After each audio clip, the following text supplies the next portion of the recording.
Jesus, na sua infinita bondade, nos abençoe, nos fortaleça nessa noite. Mais um trabalho, mais um programa, mais uma palestra dessa casa que nós tanto admiramos e que tanto bem nos faz. Assim, a casa do discípulo de Allan Kardec abre na noite de hoje com uma mensagem do livro Vinha de Luz, pelo Espírito Emmanuel, facciosismo. Mas se tendes amarga inveja e sentimento faccioso em vosso coração, não vos glorieis, nem mentais contra a verdade. Faccioso é aquele que toma partido de alguma parte, né? Toma partido de um lado. Pode ser também relacionado a uma facção. Toda escola religiosa apresenta valores inconfundíveis ao homem de boa vontade. Não obstante os abusos do sacerdócio, a exploração inferior do elemento humano e as fantasias do culto exterior, o coração sincero beneficia-se-á amplamente na fonte da fé, iluminando-se para encontrar a consciência divina em si mesmo. Mas em todo instituto religioso propriamente humano há que evitar um perigo, o sentimento faccioso que adia indefinidamente as mais sublimes edificações espirituais. Católicos, protestantes, espiritistas, todos eles se movimentam, ameaçados pelo monstro da separação, como se o pensamento religioso traduzisse fermento da discórdia. Infelizmente, é muito grande o número de orientadores encarnados que se deixam dominar por suas garras perturbadoras. Espessos obstáculos impedem a visão da maioria. Querem todos que Deus lhe pertença, mas não cogitam de pertencer a Deus. Que todo aprendiz do Cristo esteja preparado a resistir ao mal. É imprescindível, porém, que a compreenda a paternidade divina por sagrada herança de todas as criaturas, reconhecendo que, na casa do Pai, a única diferença entre os homens é a que se mede pelo esforço nobre de cada um. Então, meus irmãos, nessa mensagem do número 36 do livro Vinha de Luz, nós podemos tirar de lição que todos nós somos filhos do mesmo Pai, somos filhos de Deus, e que as religiões são como os rios que nos levam até Deus. As religiões, não importa em que nível, em que condições elas se encontrem, vai depender muito da criatura que está seguindo, das pessoas que têm os seus propósitos naquela fé religiosa. Então, quando nós entendemos a necessidade de nos irmanarmos, de sermos fraternos, de sermos solidários e de levarmos adiante os propósitos que Deus nos confia, os propósitos que Deus tem para todos nós. Então, não importando em que fé religiosa nós estejamos, importa que nós nos amemos uns aos outros como Jesus nos ensinou. E com isso, façamos a nossa oração para darmos início ao nosso trabalho da noite de hoje. Deus, Pai de amor e de infinita bondade, abençoa-nos a todos, fortaleça-nos e permita que possamos sentir o vosso amor, as vossas bênçãos, que possa recair sobre todas aquelas criaturas que estão internadas nos hospitais, clínicas, sanatórios, aqueles que estão nos asilos, orfanatos, aqueles outros nossos irmãos que estão nos presídios. Enfim, Senhor, faça descer sobre todos nós as vossas luzes e vossas bênçãos, para que possamos caminhar na claridade e nos sentirmos abençoados hoje e sempre, que assim seja. Bom, meus irmãos, na noite de hoje eu tenho um grande prazer de apresentar mais um companheiro que fará parte, com certeza, das nossas listas de oradores, de palestrantes nessa casa e provavelmente de outras. Nós temos trabalhado para que o Espiritismo seja mais divulgado, que todos nós possamos nos esclarecer diante das suas lições. Então, na noite de hoje, nós estamos apresentando para vocês o nosso querido irmão Djalma Magalhães. Ele, profissionalmente, ele é um coach.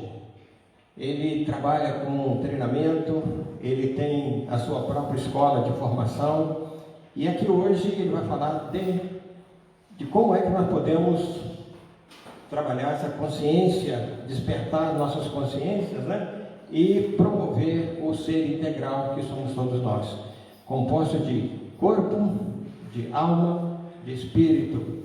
É isso que nós vamos analisar na noite de hoje. Nós passamos então a palavra para ele, para que ele possa dar seguimento ao nosso trabalho da noite de hoje. Olá, muito boa noite. Carlão, muito obrigado pelo convite, quero agradecer. Como o Carlão disse, eu sou um profissional da área de desenvolvimento humano e, para ser sincero, é a minha primeira palestra dentro de uma casa espírita. Então, se em algum momento eu utilizar alguma palavra que não seja do dia a dia espírita, por favor, que vocês substituam, para que vocês tenham o melhor entendimento possível. Tá? Carlão, quando me convidou para essa palestra, a gente já teve a oportunidade de participar de um treinamento uma vez, que eu ministrava, dentro da área do desenvolvimento humano, e talvez por isso que ele tenha lembrado de mim, né? Por talvez alguma coisa que tenha tocado ele lá naquele momento, por isso que ele tenha lembrado de mim.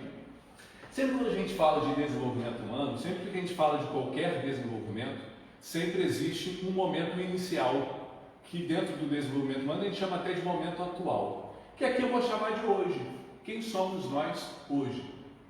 Existe sempre um futuro, que nesse futuro estão os nossos objetivos, as nossas metas de vida, e que essas metas de vida, elas podem ser coisas até curtas. Por exemplo, é um passeio que a gente se programa, é a compra de algo que a gente deseja, e também pode ser algo um pouco maior, como a gente poderia dizer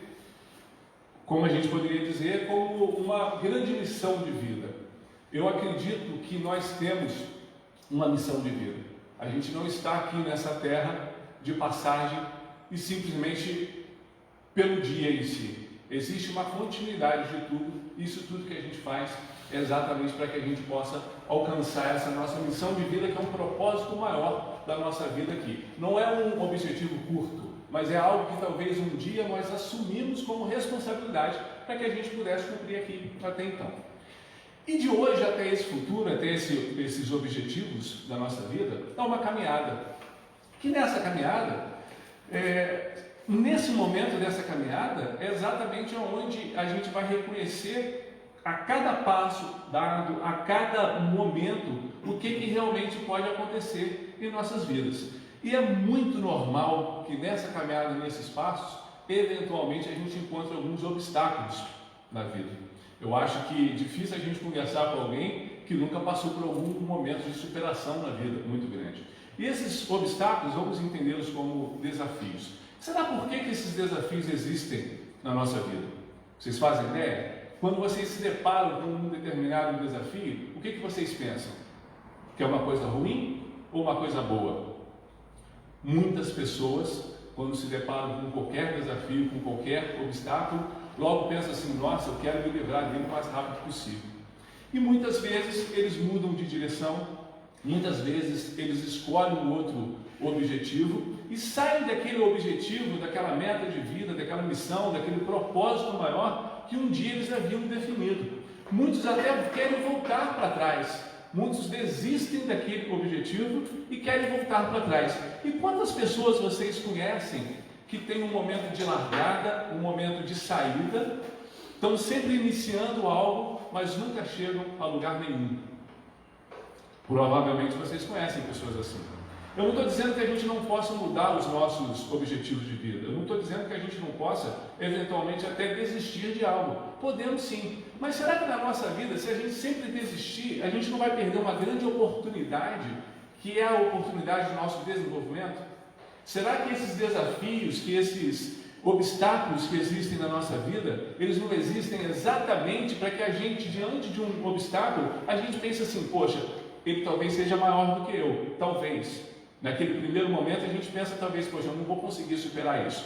Mas nesse momento a gente começa a buscar novos conhecimentos, nesse momento a gente começa a buscar novas ajudas, pessoas que possam nos orientar para que a gente possa então superar esses desafios. E o que acontece na nossa vida na hora que a gente busca esses novos conhecimentos? O que acontece na nossa vida quando a gente encontra pessoas que podem nos dar uma orientação? E às vezes até dentro de uma religião, essa orientação que a gente vai conseguir para que a gente possa realmente se desenvolver. E é exatamente isso que acontece. Quando a gente se depara com um determinado obstáculo, um determinado desafio, e a gente realmente entende que aquele desafio talvez seja algo momentâneo, mas que depois daquele desafio vai continuar a nossa caminhada até o nosso propósito de vida, que a gente busca essas novas informações, olha o que acontece com a gente se desenvolve. Então, no meu ponto de vista, muitas pessoas, e até eu mesmo, em vários momentos, já quis voltar atrás, ou então largar certos propósitos, certos objetivos de lado, mas é exatamente nesse momento que a gente se depara com esses desafios, que a gente tem a grande oportunidade de a gente se desenvolver. Então, que a gente possa sempre olhar um desafio, não como algo ruim que está acontecendo na nossa vida, não como algo que talvez a gente está ali para a gente sofrer. A gente associa muito desafio, obstáculo, com sofrimento. Eu queria que a gente começasse a associar os desafios, os obstáculos, a própria pandemia que veio, ainda estamos nela, não é? Qual o desafio que nós precisamos enfrentar em todo esse praticamente um ano que nós tivemos? Quantas superações aconteceram? Quantas mudanças aconteceram na nossa vida exatamente porque esse desafio aconteceu? Muitas vezes esse desafio parece que é algo que vai nos paralisar, que vai impedir o nosso crescimento. E como também muitas vezes esse mesmo desafio não é algo que vai acelerar o nosso crescimento. Não é algo que veio naquele momento para que a gente realmente expandisse a nossa consciência, expandisse os nossos comportamentos, os nossos pensamentos, para que a gente então pudesse realmente se desenvolver. E a nossa caminhada do hoje até o nosso futuro, até os nossos objetivos de vida, ela se faz dessa forma, sempre com alguns desafios, e que eu chamo a atenção de vocês agora para que a gente os encare sempre como uma grande possibilidade de desenvolvimento. Quando a gente fala do desenvolvimento humano, até no caráter profissional, no desenvolvimento de habilidades, competências profissionais, que é muito a minha área, ele tem uma ligação muito grande com uma expressão da doutrina espírita, que é a reforma íntima. Nada mais é do que esse desenvolvimento humano. Toda essa superação nessa nossa caminhada de quem nós somos hoje, até a busca dos nossos objetivos no futuro, nada mais é do que uma reforma íntima que a gente vai sofrendo, que vai sendo impactada na nossa vida, a cada momento que a gente se depara com alguma dificuldade, com algo que a gente não sabe como superar, e nesse momento a gente busca as informações e se transforma em algo muito melhor e muito maior. Uma teoria que eu gosto muito, é uma teoria ainda, ela está para ser até invalidada agora, é a teoria dos 7 níveis do processo evolutivo. Essa teoria é baseada em várias outras teorias que também se consideram os 7 níveis. E aí posso citar de Deepak Chopra, o Hermes Trismegisto, vários outros escritores que também têm teorias que falam sobre os 7 níveis do processo evolutivo. Essa teoria é uma teoria do José Roberto Marques, um escritor brasileiro, que vem a ser o fundador do Instituto Brasileiro de Coaching, que é a minha área de atuação principal.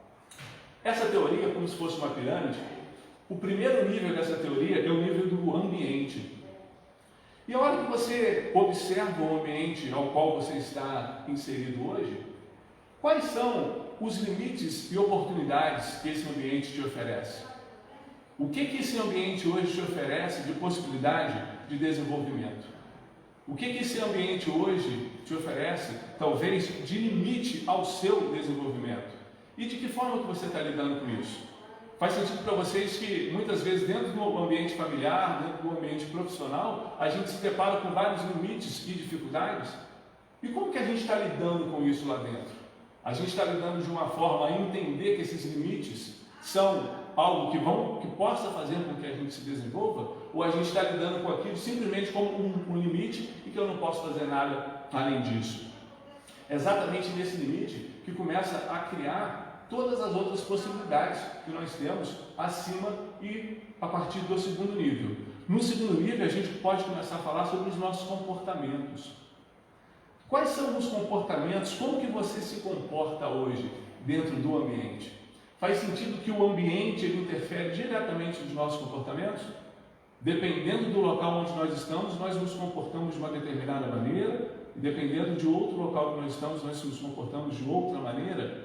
E também o comportamento interfere no ambiente. Então, se a gente quer modificar um determinado ambiente, será como que a gente deve modificar esse determinado ambiente? Talvez através dos nossos próprios comportamentos? Talvez se a gente quer que alguma coisa se modifique naquele grupo que a gente pertence, será que não é através do nosso próprio comportamento que a gente vai conseguir fazer isso? Então, a hora que a gente começa a realmente a desenvolver esses novos comportamentos, perceber como que a gente se comporta, se esse comportamento está alinhado principalmente com aquele objetivo que a gente deseja lá em cima, tudo que a gente faz nessa caminhada precisa estar alinhado com um objetivo maior. Será que esse ambiente que você hoje se encontra, será que ele está alinhado com o que você deseja para a sua vida? Será que as pessoas que estão inseridas nesse ambiente, que interferem diretamente na sua vida, positivamente ou negativamente, estão alinhadas com aquele objetivo que você tem de futuro? E quando eu faço a pergunta é para a gente refletir mesmo. Será que talvez eu não deva mudar esse ambiente? Será que eu não devo observar as pessoas que eu frequento? E será que eu não devo procurar pessoas que podem ser mais engrandecedoras para o meu dia a dia? E da mesma forma, a hora que a gente começa a criar novos comportamentos, a gente começa a criar também novas capacidades e habilidades, que faz referência àquilo que talvez você tenha como seu, que já é seu, que seriam as suas virtudes, os seus pontos fortes, mas o que a gente trabalha muito dentro do desenvolvimento humano também, que são os nossos pontos de melhoria, são aqueles comportamentos, aquelas capacidades e habilidades que muitas vezes elas podem estar inadequadas com aquilo que você deseja para a sua vida. Você já parou para você refletir que talvez aquilo que você não tenha alcançado na sua vida hoje ainda seja porque é alguma capacidade e habilidade ou algum tipo de comportamento que não está alinhado com isso? E que talvez na hora que você começar a perceber, poxa, realmente eu não conquistei isso que eu tanto desejo, não é porque o outro não quer, é porque talvez eu ainda não seja a pessoa merecedora daquilo. E o que eu vou fazer a partir daí? Essa acho que é a melhor pergunta. Não é simplesmente eu admitir que eu tenho um determinado ponto de melhoria, mas o que eu faço na minha vida para desenvolver esse ponto de melhoria, de forma que eu possa então alcançar aquilo que eu desejo para o meu futuro? O que nós podemos fazer hoje para que a gente possa realmente se desenvolver e nos tornar pessoas melhores? Então, com capacidades e habilidades, a gente vai depois, esse é o terceiro nível da teoria dos 7 níveis do processo evolutivo. Aí nós entramos no quarto nível, que a gente fala sobre crenças e valores nesse quarto nível. E o que vocês entendem por valores? Quais são os seus valores? Como que vocês definem valores? Valores eu defino como sendo aqueles critérios que, no momento de decisão da nossa vida, a gente usa exatamente esses critérios para saber qual decisão a gente deve tomar. Então, por exemplo, nós temos o valor do respeito. Será que o valor do respeito é um valor que você tem na sua vida? Será que o valor da honestidade é um valor que você tem na sua vida? Sucesso, fama, companheirismo, comprometimento consigo mesmo, comprometimento com o próximo. A gente começar a refletir sobre esses valores, eles são determinantes para as decisões que a gente toma e para os resultados que a gente alcança na nossa vida. num dos atendimentos que eu fiz foi muito interessante, porque quando existe uma ferramenta que chama exatamente esse levantamento de valores, e um dos valores que a pessoa colocou, que era um valor forte dela, era o valor da contribuição. E obviamente quando a gente pensa em um valor da contribuição, a gente logo pensa, é um valor positivo, é um valor muito bom. Mas na hora que ele elegeu isso como sendo um dos valores que norteavam as decisões que ele tomava, eu perguntei para ele, mas será que esses valores que você tem como os seus valores principais, eles estão alinhados com esse objetivo de vida que você tem? Será que esse valor da contribuição é um valor que realmente ele está contribuindo? Ele parou e pensou e falou, olha, às vezes não.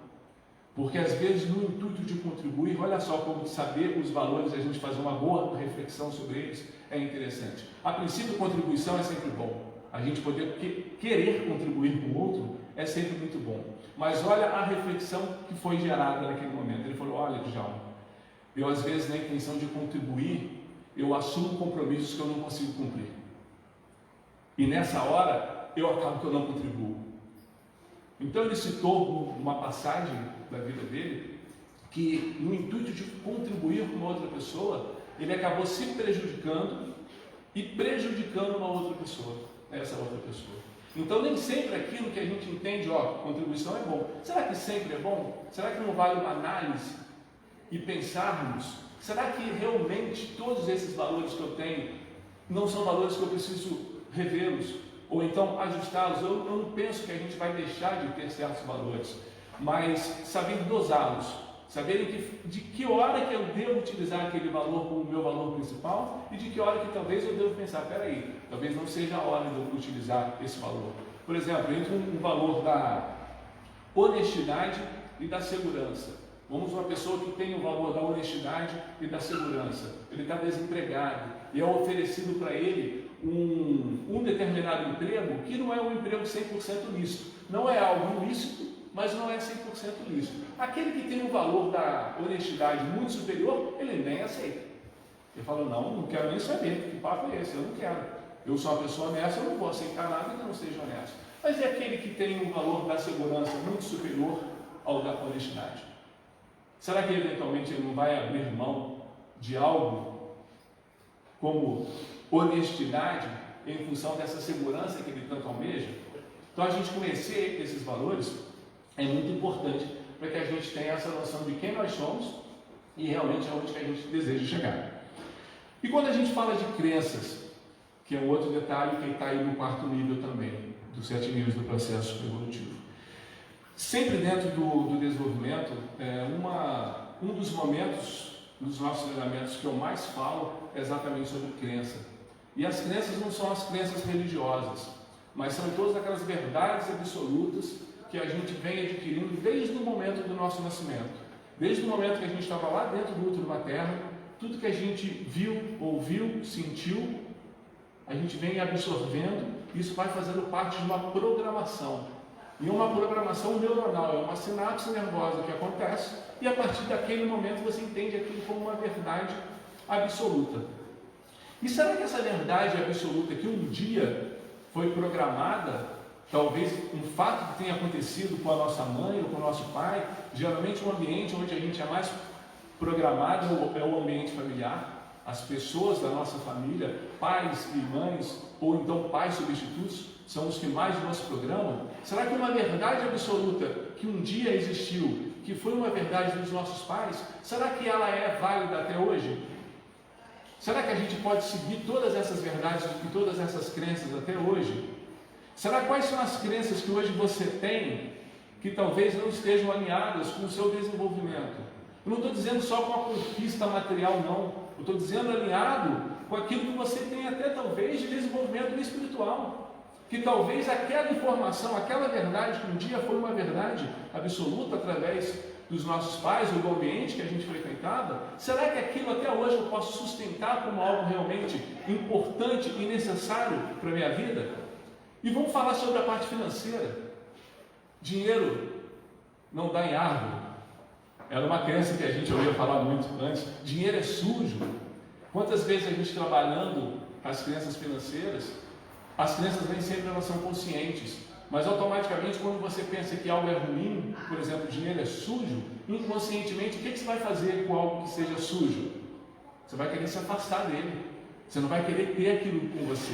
É um processo que às vezes a gente não consegue entender conscientemente, mas o nosso inconsciente nos preserva muito. O que ele pensa? Aquilo que é sujo eu não quero. Aquilo que é sujo eu quero me afastar. E quantas vezes para as crianças a gente não disse, não põe a mão nesse dinheiro não, que isso é sujo.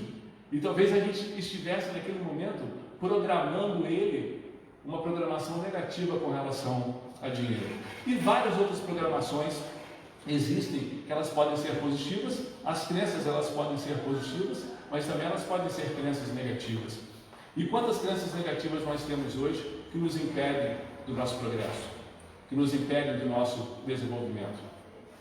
Tem uma passagem, que é uma passagem de Platão, não sei se vocês já ouviram falar, do mito da caverna, ou então a alegoria da caverna.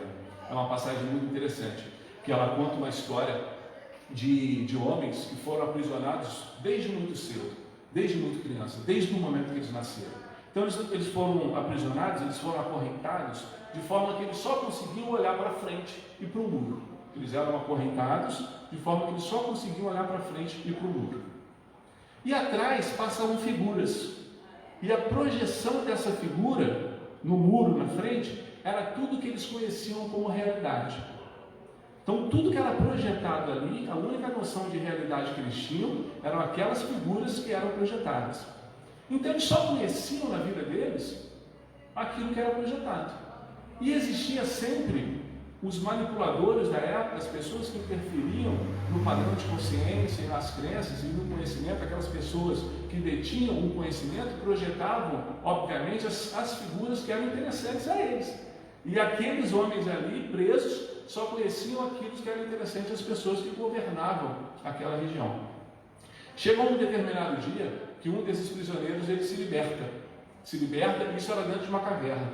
Ele se liberta, sai dessa caverna, e ao sair dessa caverna, ele se depara com o sol, com a luz. Ele começa a perceber que nem tudo era aquela escuridão daquela caverna. Ele começa a perceber que aquele objeto que passava, que parecia um animal, que aquele animal existia, que aquele animal ele andava, ele tinha um som específico. Olha que ele se depara com aquela situação totalmente diferente do que era o padrão, as crenças que ele tinha.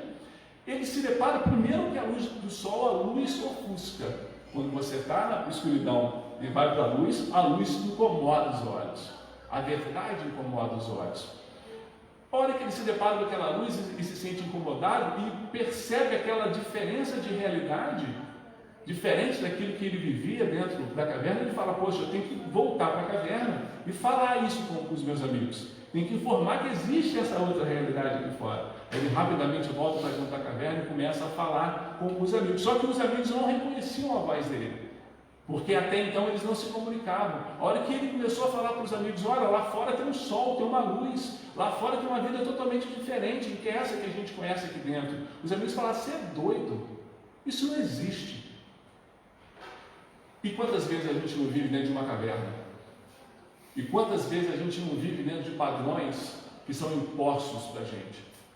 Quantas vezes a gente não aceita verdades que são verdades que talvez não sejam as nossas verdades, e a gente vive uma vida inteira com essas verdades?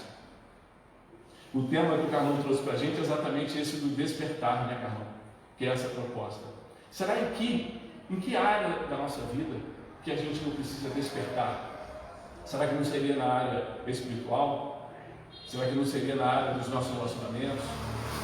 Será que não seria na nossa área profissional? Será em que área hoje que você se encontra, que você se percebe adormecido, que você se percebe não utilizando todas as suas capacidades e habilidades, não utilizando todos os seus melhores comportamentos, não utilizando tudo que aquele ambiente pode te oferecer? Em que área da sua vida que você percebe que talvez você não tenha alcançado aquilo que você deseja, que você esteja preso a algumas correntes? E essas correntes são impostas às vezes pela sua imaginação. Depois que você começa a conhecer quais são suas crenças e reconhece que elas podem te limitar, mas elas também podem ser crenças impulsionadoras, que você começa a perceber que existem valores que determinam as suas decisões, você começa a se conhecer melhor, é onde nós formamos a nossa identidade. Sabe aquela pessoa que às vezes a gente fala assim, ela é Maria, vai com as outras? É muitas vezes porque ela não sabe quem ela é de verdade, ela não tem uma identidade formada. E nessa hora que você tem essa identidade formada, é que você começa a se questionar, quem é você? E será que esse local que você está inserido, será que eu faço parte realmente desse ambiente? Qual que é o meu propósito de vida? Eu vim a esse mundo para quê? Será que é para levantar todo dia, trabalhar, comer, dormir? Ou eu tenho dentro da minha identidade, do meu senso de eu, algo muito mais importante enquanto missão de vida? Um propósito muito maior que talvez eu tenha assumido um dia para poder cumprir aqui. É nessa hora que a gente começa a se desenvolver e começa a criar a nossa identidade, que a gente começa então a perceber quem nós somos de verdade. Quando a gente sabe quem nós somos de verdade, a gente começa, como a Maria vai com as outras, né, que eu citei, você começa a perceber assim, será que esse grupo que eu faço parte, será que essas pessoas, eu devo andar com essas pessoas? Será que essas pessoas estão construindo alguma coisa positiva na minha vida? Ou será que essas pessoas estão impedindo que eu chegue aonde eu tanto desejo no futuro? Será que essa influência dessas pessoas é uma influência positiva ou negativa? A partir de quando que a gente começa a saber isso? Exatamente a partir do momento que a gente começa a criar a nossa identidade. A gente começa a perceber a quais grupos que realmente a gente pertence.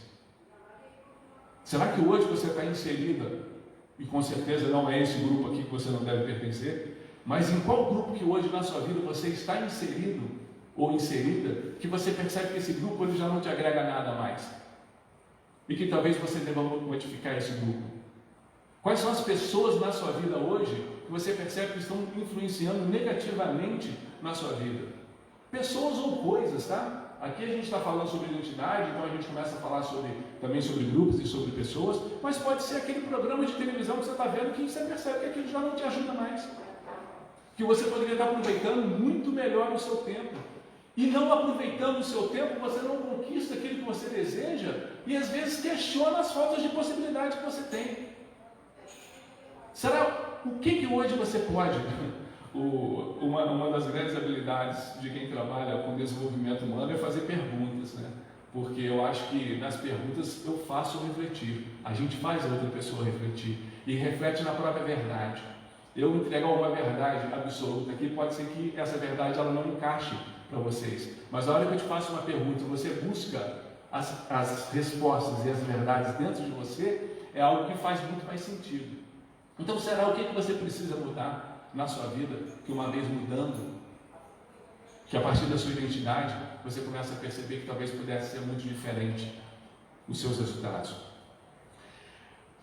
E continuando essa evolução dessa pirâmide, depois que você passa por esses vários níveis, existe um último nível lá, que é o nível da espiritualidade e legado. É a gente começar a pensar que realmente a gente não está aqui à toa. Existe um propósito maior para que a gente esteja aqui. E esse propósito maior talvez seja o carinho que a gente deixa com alguém, que mesmo que um dia a gente não esteja aqui, isso vai ser lembrado. Talvez sejam os abraços dados, talvez sejam as palavras, os acolhimentos, as ajudas, o que for.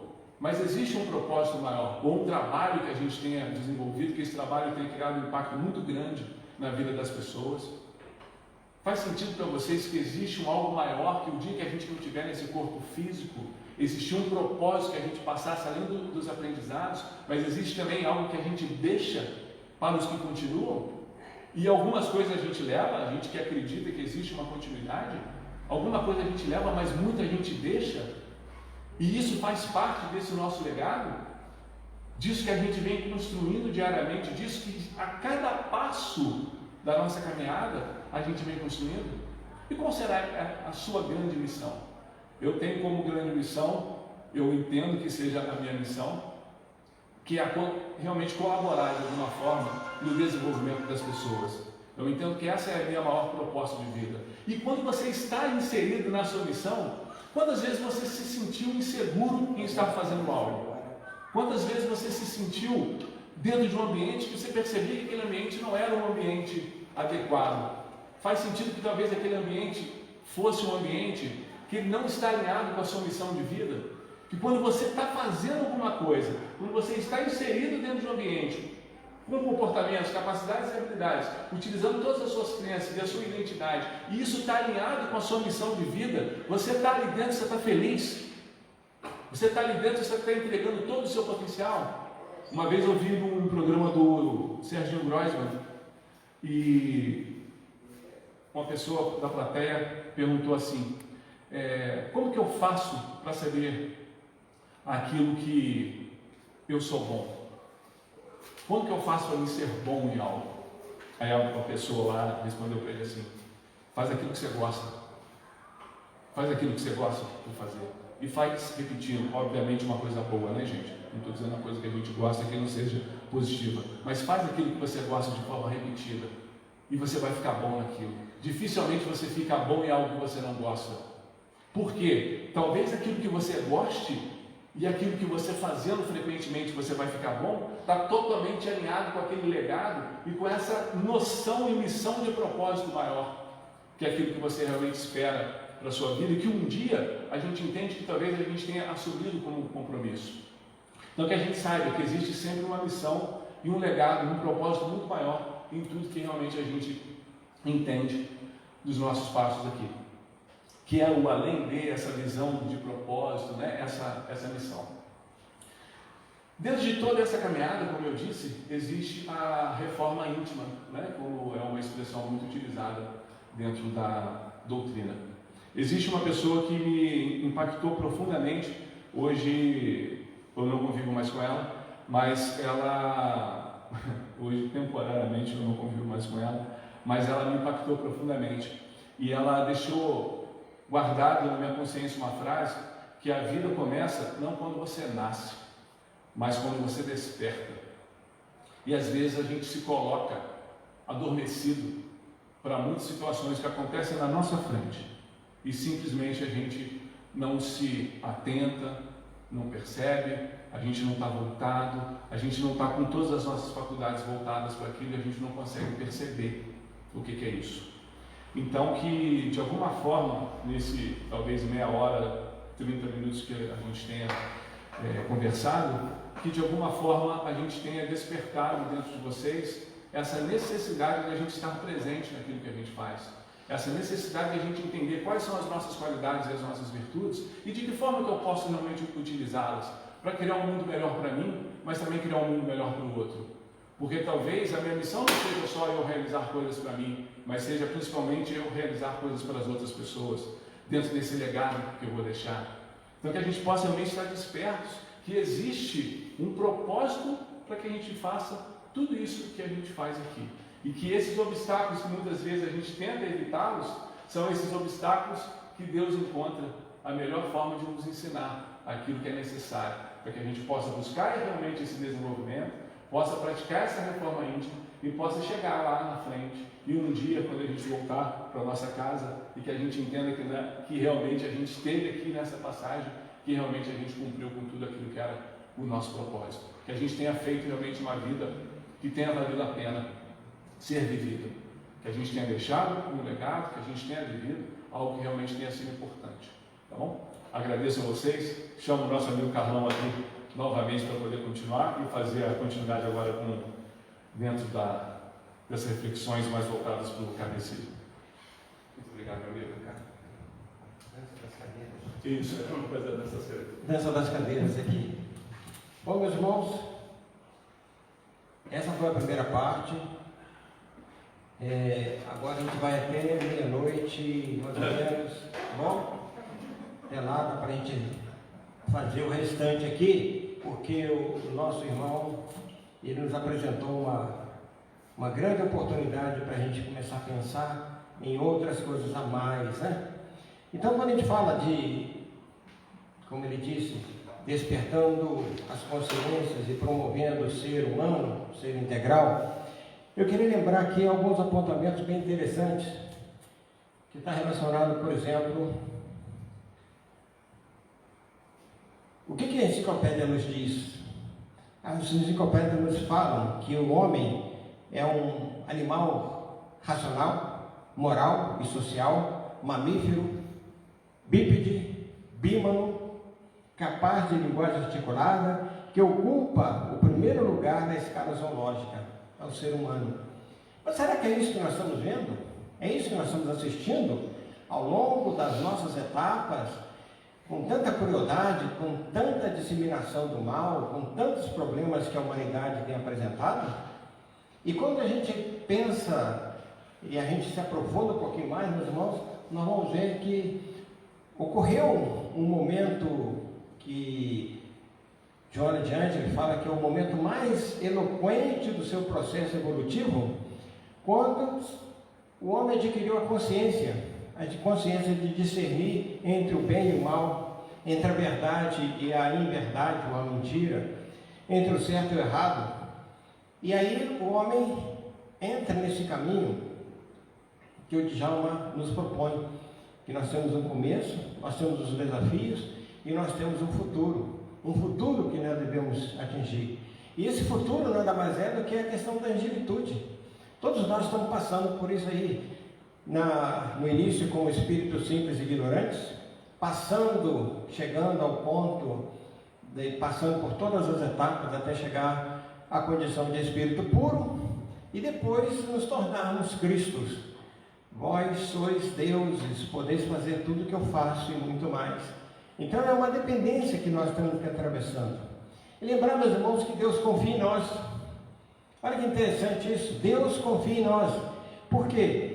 Nesse momento que nós estamos tão atribulados, os nossos dias tão complicados, né, tal, que a gente está observando que a divindade, ela deposita imensa confiança em nós. Esse processo da pandemia pelo qual nós estamos passando hoje, está fazendo uma espécie assim de uma renovação no mundo.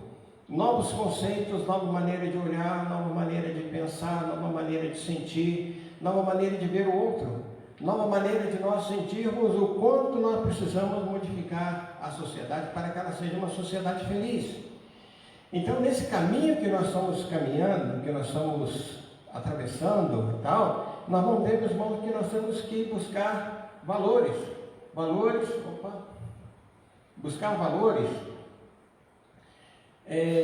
que estão dentro de nós. O Djalma citou a questão das nossas crenças, dos nossos valores. Nós trazemos, faz parte da nossa cultura. Algumas vezes, não é só a cultura que nós trazemos dessa encarnação, mas a cultura que nós trazemos, que é nossa ancestral. São culturas que nós trazemos de outras vidas, culturas que nós formatamos o nosso dia a dia.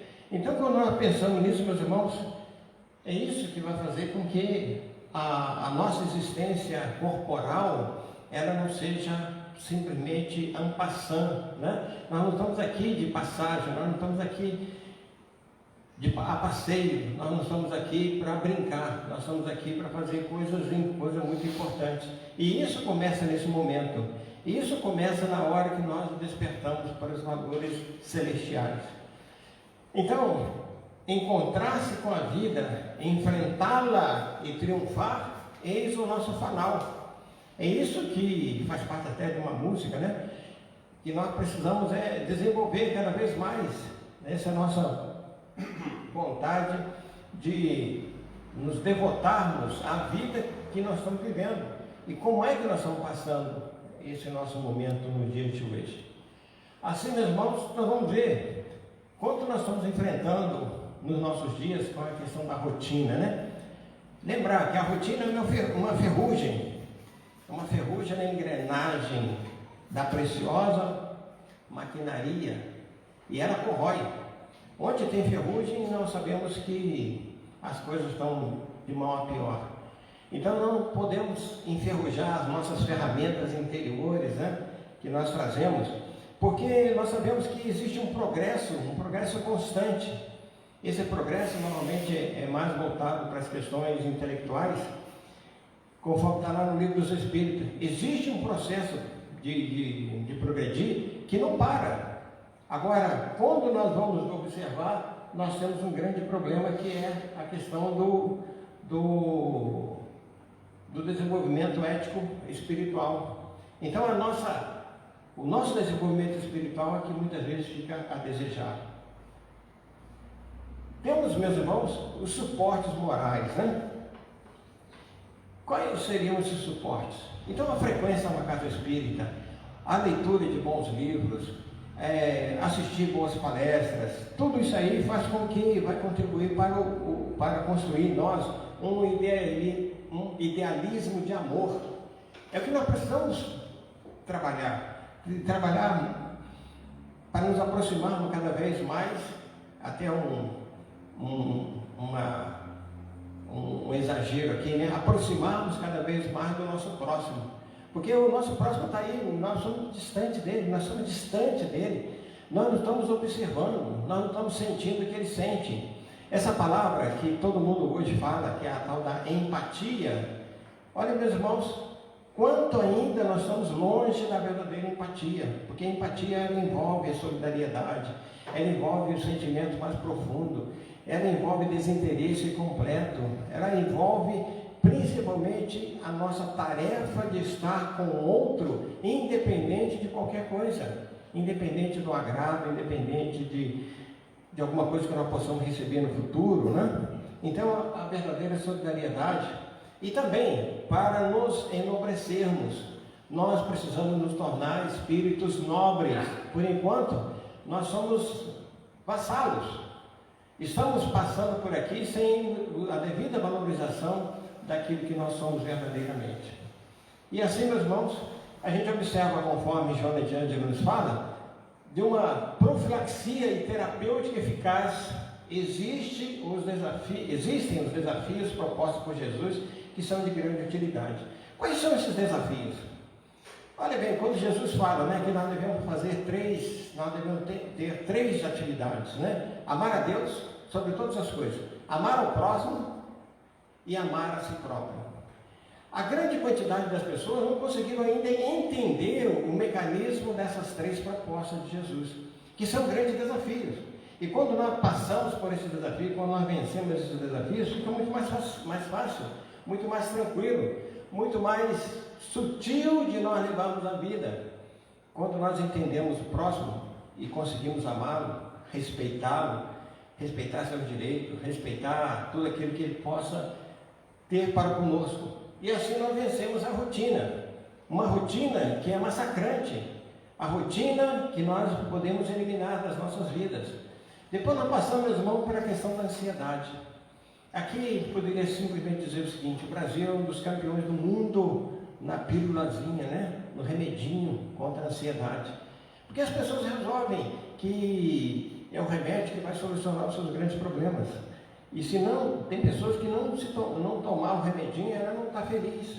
Então ela precisa tomar a pílula da felicidade. Sendo que nós vamos observar, meus irmãos, que é uma das características mais habituais da conduta contemporânea. Todo mundo, de uma certa maneira, está passando por um processo de ansiedade, né?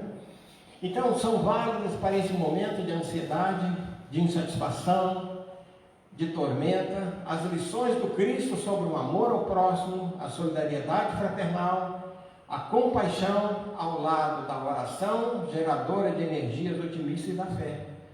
Nós podemos solucionar os graves problemas de ansiedade que nós estamos atravessando simplesmente observando esses apontamentos, né? As lições do Cristo sobre o amor ao próximo, a solidariedade verdadeira, a compaixão, coisa que nós precisamos desenvolver, uma virtude que precisamos desenvolver, e ao lado da oração.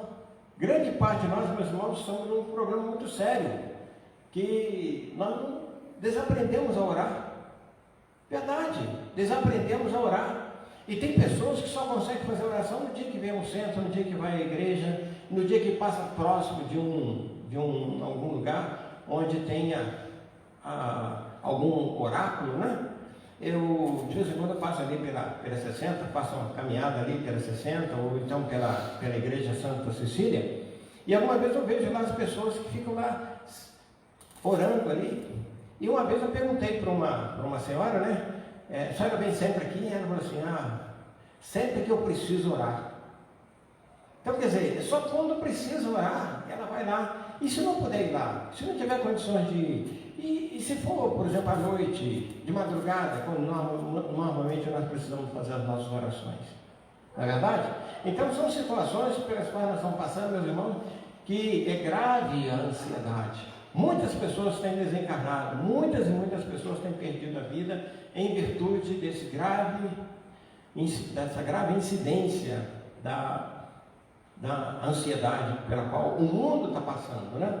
Depois nós temos a questão do medo. E aqui, meus irmãos, nós observamos que nós estamos numa sociedade amedrontada. Todo mundo tem medo de tudo, né? Eu até costumo brincar. Certa vez eu estava subindo aqui o centro, para vir para o centro. Aí tinha uma senhorinha que sempre vinha, ela estava na minha frente, ela estava andando. Quando ela olhou para trás, me viu, quer dizer, um negão, 1,90 m de altura, ela ficou apavorada, né? Ela correu. Aí, só que o passinho dela era curto, daí a pouco eu estava mais perto dela ainda. Aí ela corria mais um pouquinho. Então, quando ela, esbaforida, subiu aquela curva que tem ali, ela apavorada. Entrou aqui no centro, né? E logo depois o seu Geraldo, o seu Miguel e o seu Altamiro foram na porta. E aí eu perguntei, aconteceu alguma coisa? Ah, a dona fulana chegou aqui e disse que tinha um negão correndo atrás dela, né? Então as pessoas estão apavoradas, estão com medo de tudo, né? Estão assim, sem saber muitas vezes o que fazer, o que falar e tal. E algumas vezes até mesmo a gente observa o receio que as pessoas têm até de pedir alguma coisa. Os nossos pedintes aí pelas ruas estão com medo de pedir, porque as pessoas não sabem como é que serão tratadas pelas pessoas, né? Então, vamos lembrar, meus irmãos, que o medo sempre existiu na humanidade, né? E foi graças ao medo que nós desenvolvemos a tal da coragem. Graças ao medo que nós desenvolvemos uma série de artifícios, uma série de situações e até mesmo o desenvolvimento das armas.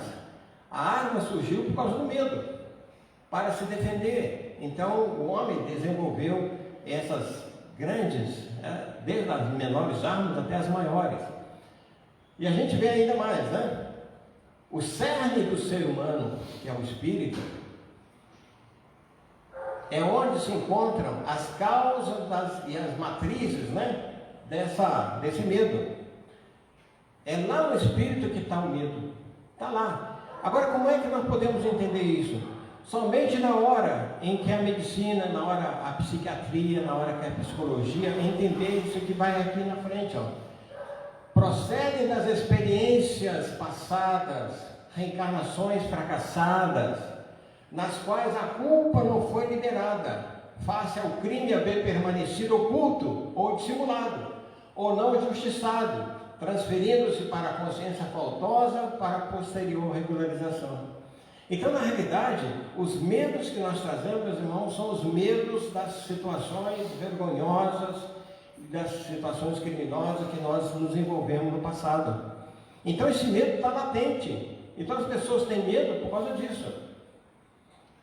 Certa vez, conversando com um companheiro espiritual, ele dizia, estava explicando por que determinadas pessoas têm medo. Porque nas regiões infernais, lá no mundo espiritual, existe uma grande quantidade desses insetos. Então as pessoas que lá estão, quando vêm aqui para a Terra, elas trazem.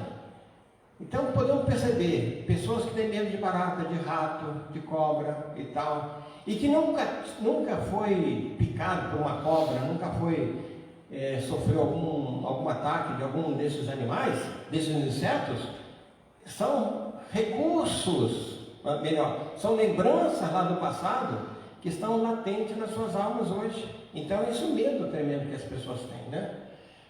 A solidão, né? Oh meu Deus do céu, quantas e quantas pessoas nos apresentam falando da solidão, né?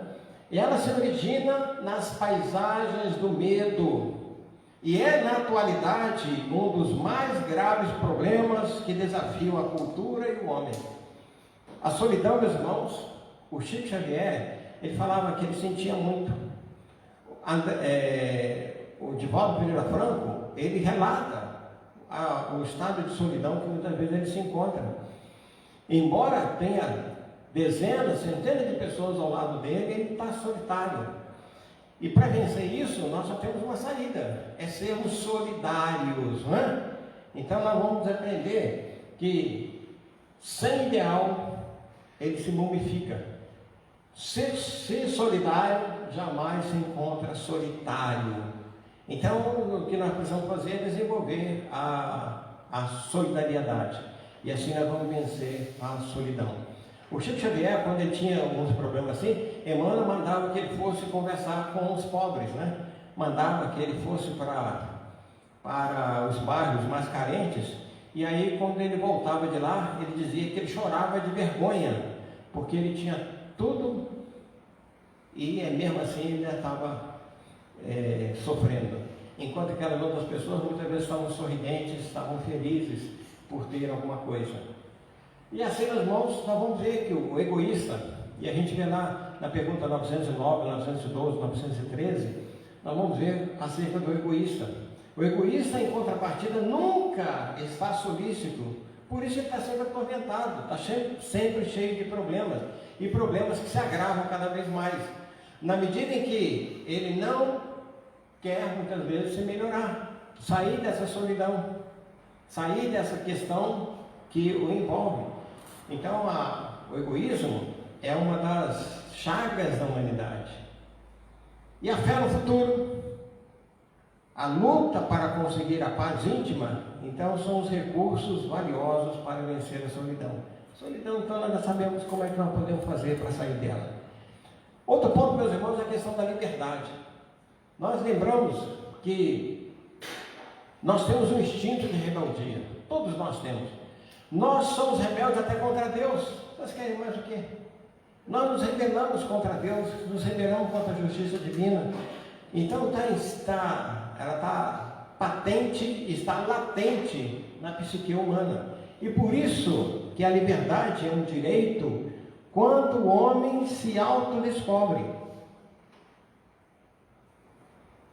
Aquilo que o Djalma falou para a gente, né? Dessa descoberta que nós precisamos fazer, desse trabalho interior que nós precisamos de fazer, porque aí nós vamos nos conscientizar, e aí nós vamos identificar os nossos valores. E identificando nossos valores, nós descobrimos também a liberdade. Lembrando Jesus, conhecereis a verdade e a verdade vos libertará. É simples. As pessoas, lamentavelmente, não conseguem entender isso, né? Lembrar que a liberdade começa no pensamento, e é onde realmente nós somos livres. Nós somos livres de qualquer peia, né? Nós somos libertos de qualquer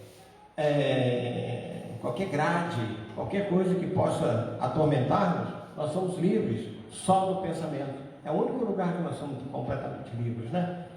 Então, Joana de Anjos completa dizendo para a gente: livre é o espírito que se domina e se conquista, movimentando-se com a sabedoria por toda parte, idealista e amoroso, superando as injunções pressionadoras e amesquinhantes. Então essa é a luta maior que nós precisamos ter, meus irmãos. Quando o Djalma nos falou ali do trabalho que nós precisamos fazer para vencer os obstáculos, vencer os desafios, é lembrar, meus irmãos, que nós só vamos crescer com os desafios, nós só vamos crescer passando pelos obstáculos. Vamos ganhar energia, vamos ganhar corpo, vamos ganhar força, vamos ganhar sabedoria, vamos ganhar experiência, tudo a partir do momento que nós nos colocamos em condições de vencer e passar pelos desafios e assim por diante. Aqui, o autodescobrimento. O Djalma também nos falou acerca disso, né? Mostrando que o quão é importante esse autodescobrimento. Quem quiser mais detalhes, só pegar lá, pergunta 919A do Livro dos Espíritos, quando Santo Agostinho dá uma lição magistral, fazer o que eu fazia quando vivia aí. Ao final de cada dia, passava em revista sobre o dia e perguntava a mim mesmo: será que tem alguém que estaria chateado com os meus atos no dia de hoje? E assim por diante. Então essa é uma luta que nós precisamos fazer, né? A Joana de Anjos diz para a gente o seguinte, que o autodescobrimento é também um processo de parto, impondo coragem para o acontecimento que libera. É um parto, sabe? Quem já passou por isso sabe muito bem. Quem nunca passou, mas já assistiu, ou sabe como é que funciona, aí vem como é que é doloroso. E o autodescobrimento, meus irmãos, é saber do que nós somos capazes, do que nós fizemos, do que nós podemos fazer e tal, né? A verdade faculta ao homem o valor de recomeçar inúmeras vezes a experiência equivocada até acertá-la. É o processo da reencarnação. Deus está sempre nos oferecendo novas oportunidades a fim de nós acertarmos os nossos ponteiros com a justiça divina. Então, quantas encarnações nós já tivemos? Quantas nós teremos? Não sabemos. Importa que nós, daqui para frente, possamos valorizar cada vez mais essas nossas experiências, né? Essa consciência ética, o Djalma também tocou nessa questão da ética, tocou nessa questão da consciência, e a gente vê, conforme Jonas de Anjos nos fala, né, que o homem é o único animal ético que existe. Por quê? Porque nós temos uma alma, essa alma vai ter que prestar contas a alguém, e esse alguém é Deus. E assim nós vamos ver que é a conquista da iluminação, da lucidez, intelecto-moral. Lembra lá das duas asas que Emmanuel nos fala? A asa da moralidade e a asa da intelectualidade. Então nós temos que desenvolver essas duas para alcançarmos o reino celestial, né? E esse dever solidário que nós precisamos ter, porque é somente através do amor ao próximo que nós podemos crescer espiritualmente. Não existe outro caminho, irmão, é somente amando. E para você amar, você tem que fazer alguma coisa em prol. Você tem que ajudar, você tem que se dispor a fazer alguma coisa em benefício do seu próximo, né? Então a consciência ética também proporciona uma criatividade construtiva ilimitada. O que ela conduz? Primeiro, a santificação na fé e na religião. Alguém pode falar assim, mas o Espírito está falando em santificação? Sim, por que não? Porque a palavra santificação, meus irmãos, não significa nos tornarmos santos na palavra comum que todo mundo entende, mas significa nos melhorarmos gradativamente. Então esse trabalho que nós precisamos ter contínuo de desenvolvimento humano, de crescimento humano, de nos proporcionar a nós mesmos e a quem tiver a nossa volta a vontade de crescer. E assim nós também vamos ver o heroísmo. E quando a gente fala de heroísmo, não significa grandes feitos, não, mas é na luta diária, nas batalhas profissionais, nas batalhas dentro da casa espírita, na batalha contra o homem velho que tem dentro de nós. Esse é o grande detalhe, e talvez a maior, como é que eu poderia dizer, o maior desafio que nós podemos ter é conhecer o homem velho que tem dentro de nós, né? E assim nós vamos conseguir chegar ao apogeu, seja na arte, na ciência, na filosofia, pelo empenho que nós possamos fazer em favor daquele ideal que nós esposamos, daquele ideal que nós escolhemos para nós. E aqui, meus irmãos, para a gente encerrar, a gente não pode deixar de falar sobre a reencarnação. O dia que o ser humano tiver compenetrado acerca da reencarnação vai ser muito diferente do que é hoje. E assim nós vamos ter, por exemplo, lembrar que somos herdeiros de nós mesmos. Nós vamos carregar para nossas próximas vidas, próximas, não é a próxima só não, é no plural mesmo, nas nossas próximas vidas, todos os nossos atos de hoje. Como nós estamos hoje vivenciando todas as nossas encarnações passadas. Mas como Deus é bom, Deus é misericordioso, o que Ele tem proporcionado para nós? Que de vez em quando nós abrimos um livro lá, né? E aí na página 100 vamos ver o que nós fizemos de errado e nessa vez nós vamos corrigir. Na próxima encarnação nós vamos pegar a página 101 ou na página 105 e tal, e vamos corrigindo a partir do livro da vida que está escrito, que nós escrevemos ou que nós ajudamos a escrever.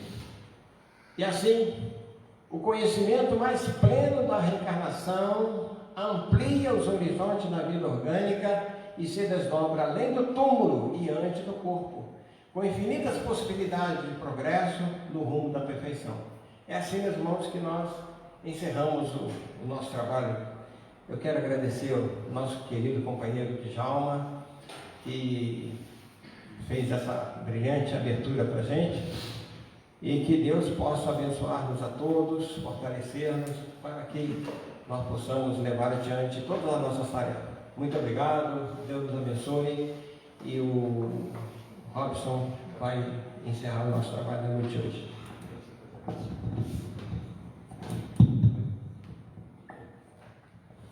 Bom, pessoal, agradecemos a presença de todos vocês, agradecemos ao Djalma, a primeira parte, Carlão, a segunda da palestra da noite de hoje. Lembrando a todos vocês internautas que estão nos acompanhando aí pelas mídias sociais, que nós estamos no nosso mês de aniversário, né? 70 anos, dia 18 agora, de fevereiro, na outra quinta-feira se encerra, motivo de orgulho para todos nós que frequentamos essa casa, mas que infelizmente, como eu tenho dito em todas as manhãs de domingo, às noites de quarta-feira, não vai ser uma comemoração do jeito que a gente gostaria, né?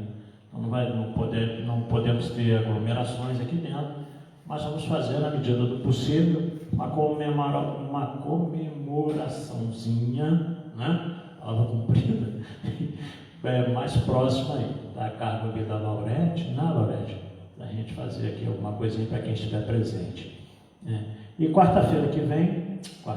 domingo que vem, nós temos a palestra do Carlos Alberto Santana, que vai nos trazer um tema psicológico também aliado à doutrina espírita. É uma palestra dele que eu já assisti e eu achei muito boa mesmo também, né? E por isso que eu convidei ele para que ele repetisse esse tema aqui para nós, no domingo às 9 horas da manhã, ok? A gente conta com a presença de todos vocês. E antes de passar para o passo, eu vou pedir o Carlão para fazer a prece de encerramento. Agradecendo a Deus por tudo que temos recebido e por tudo que vamos receber. Agradecendo a Deus por essa casa que nos abriga, que nos acolhe. Agradecendo a Deus por todos os companheiros que já passaram por aqui, que hoje se encontram no plano maior. Agradecendo a Deus por todos aqueles que aqui se encontram e que aqui deverão permanecer por mais algum tempo. Agradecendo a Deus pelas venturas, pelas alegrias, pelos ensinamentos, pelos conhecimentos, pelos trabalhos que já podemos desenvolver nessa casa. Agradecendo a Deus por essa noite, por esse banquete de conhecimento que nós vimos aqui oferir. Agradecendo por tudo e por todos. Obrigado, Senhor, e continue alimentando-nos de esperança, de força, de coragem, para levarmos adiante as nossas provações e os nossos processos expiatórios. Muito obrigado, Senhor, e que possamos dar por encerrado essa primeira parte do trabalho, passando em seguida para o passe. Ok. Obrigado, Senhor. Estou em condição, por favor, direito da sala de paz.